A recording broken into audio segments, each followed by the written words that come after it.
Cette PPL est un contresens historique. Ces lois, basées sur un soi-disant bon sens, sont des insultes à la science. Vous le savez parfaitement, la politique de la France ne doit pas se faire rue de la Baume. Elle doit se faire entre les différents ministères, en prenant en compte la santé des Français et l'intérêt général et pas les intérêts particuliers. Je ne reviendrai pas sur la basse manœuvre politique de lundi à l'Assemblée nationale. Je m'attacherai aux enjeux de cette PPL qui sera discutée en CMP, à l'abri des regards et de la démocratie.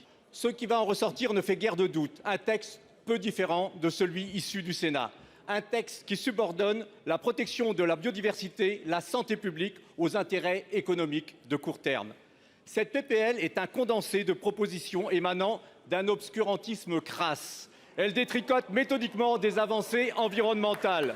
Madame la ministre, les reculs de votre gouvernement sont constants. Ces reculs sont dramatiques et les coûts associés seront colossaux. Ces pollutions agricoles, associées à celles d'autres secteurs, conduisent à une pollution diffuse généralisée. Réautoriser l'acétamipride se paiera au prix fort. Comme pour le chlordécone, nous chercherons demain les responsables.